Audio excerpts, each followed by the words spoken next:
Thank you lord, thank you Jesus, thank you holy spirit. आज का जिंदा और सच्चा कलाम खुदावंद की हुजूरी में। हालेलुया। वचन है उसके राज की खोज करना।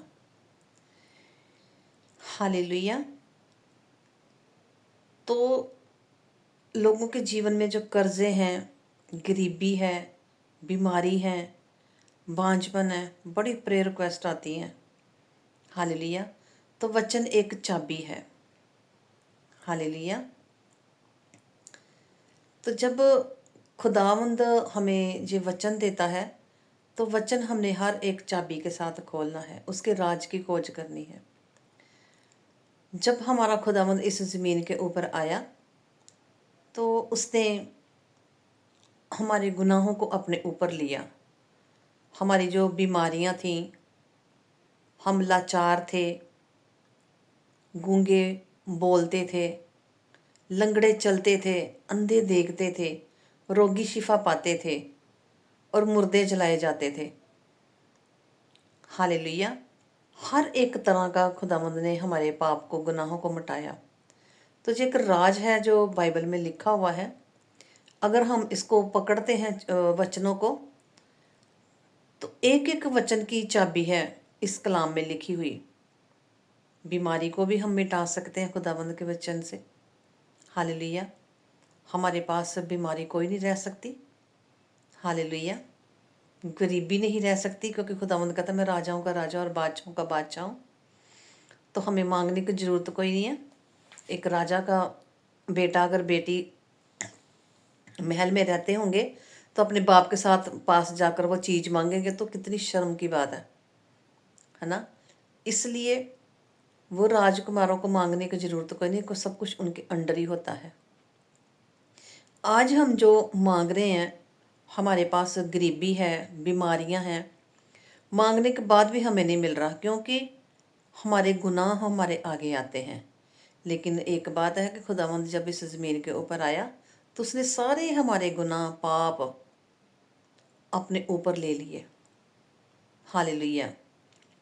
तो इसलिए कलाम कहता है कि उसके राज की खोज करो तो हमें कोई बीमारी हमारे ऊपर नहीं आएगी, कोई भी श्राप जो गरीबी है एक श्राप है, बीमारी है एक श्राप है, कर्जा है एक श्राप है। खुदावंद ने हमारे हाथ देने के लिए बनाए हैं, उसने हमें ऊंचा किया है, उसने हमें सिर बनाया है।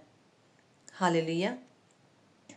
एक बांझ है, वो बांझ नहीं रह सकती जब तक हम खुदावंद के कलाम को नहीं पढ़ेंगे। हालेलुया।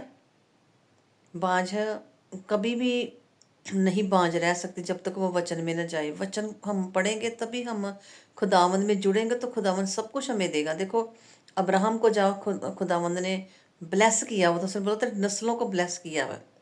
तो जो इसहाक था वो रोज़ मैदान में जाता था और रोज़ कहता था प्रभु जे में जो मेरी बीवी है ये तेरी ओर से है, तो जो बांझ कैसे रह सकती है? तुमने तो अब्राहम को ब्लेस किया हो, मेरे बाप को। हालेलुया। और खुदावंद ने भी हवा और आदम को ब्लेस किया हुआ था। वो कहते जाओ भरो, फलो फूलो और भर जाओ। बच्चे के साथ ब्लेस किया हुआ है। हालेलुया। और खुदावंद ने एक जगह पर लिखा हुआ है बच्चों को मेरे पास आने दो। हालेलुया। स्वर्ग का बादशाही का राज सारा इसी का है, बच्चों का। हालेलुया। तो हमने खुदावंद के साथ हमारे जीवन में कोई भी ऐसा हथियार नहीं बना हुआ जो हम सफल ना हो। खुदावंद का हथियार बाइबल मुकद्दस है, पवित्र बाइबल मुकद्दस। हालेलुया। पवित्र शास्त्र है। तो कोई भी हथियार हमारे विरुद्ध नहीं चल सकता, ना बांझ का, ना गरीबी का, ना कर्जे का। हालेलुया। कोई भी नहीं चल सकता। इसलिए कहता कोई भी हथियार जो मेरे विरुद्ध बने हैं ना, वो सफल नहीं होंगे। अगर हम उसके राज की खोज करेंगे तो खुदावंद हमारी हर एक प्रार्थना का जवाब देगा। उसकी चाबी हमारे पास है। हालेलुया। हर किसी को चाबी नहीं मिली हुई, उसी को मिली हुई है जो खुदावंद की हजूरी में बैठता है और उसके चाबी को, वचन को खोलना जानता है।